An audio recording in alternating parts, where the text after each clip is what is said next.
what's up, jazz guitar friends? Larry Tamanini here with Jazz Guitar Under 5 Minutes. Hey, just caught me playing through 3 choruses over a blues. And you'll notice that I played some different stuff every time, right? This is the first big step in really trying to take control of being an active improviser, right? All too often when you're studying jazz guitar, you get beat up with charts and you get Ron Burgundy syndrome, and you can't play anything unless you're reading it, right? I think some of the best things that any teacher could give the student is just be like, hey, you know what? I'm not giving you any handouts until you can show me that you're supposed to be playing the stuff that we're working on. So let's work on some stuff. So check it out. I played 3 choruses and I approached them all differently.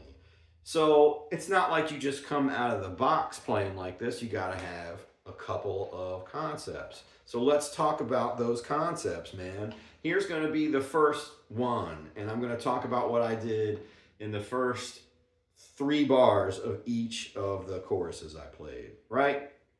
So check it out. Played a little intro first, you know, just like a little 2-5.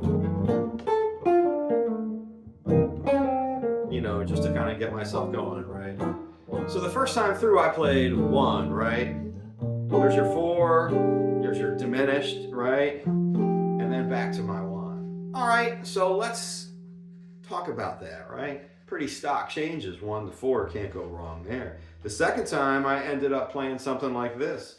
I played 1, right?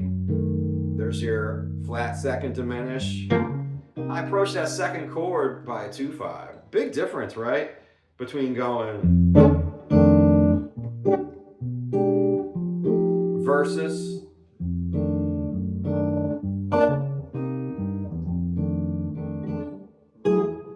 right, and then the third time through I didn't go to the 4. Well, I did go to the 4, but I connected first inversion. There's that walk up, right? So just in those first 4 bars, I have a lot. It's a blues your own adventure, right? You have a lot of options that you can play around with.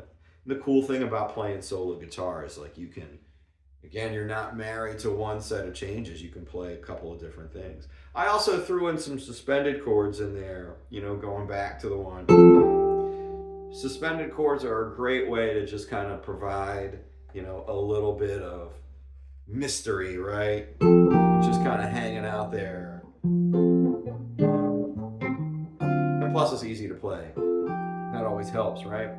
So, all right, so once I got to my 4, I did a couple different things too. Sometimes I'll go to my 4, and then that, you know, flat 5 diminished back to the 1, right? 1, 4, 3, 6 of the 2.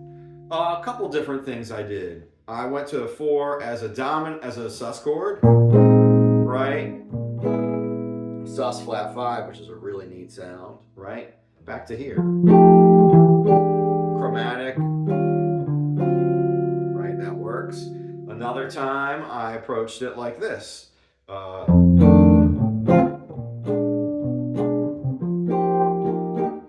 then maybe I could throw in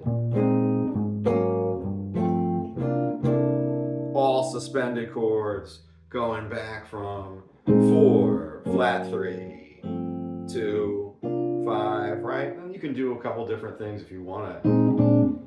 If you want to McCoy Tyner it up, you can do that, right? And once I got to that, 4 chord, I also played SKJ changes. From the 4, I went.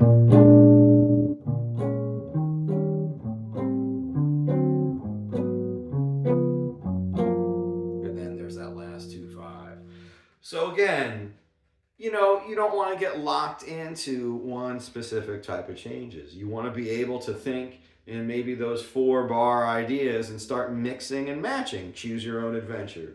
You know, if you want to go to the sus chord, go to page 86. If you want to play the chromatic descending part on 4, off the 4 chord, go to page 75. Oh, you turn the form around. So it's tricky. You know, the more stuff you're going to play, the more stuff you're going to be responsible for. But again, that's the fun part of playing and working out working the stuff out while you practice, right? Maybe if I was to try to throw everything, or a couple of different ideas at the same time.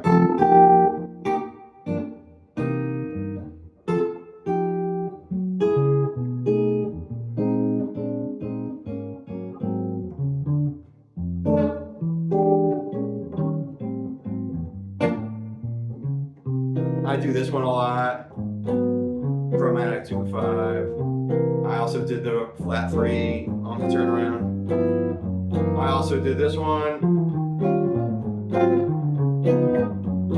going from the E flat or the flat 7, back and forth, back cycle, E flat, A flat, D flat, G flat. So again, use the blues, have fun with the blues. It's a great place to really try out some new harmonic ideas and to sort of go for some stuff. I really like this suspended sound.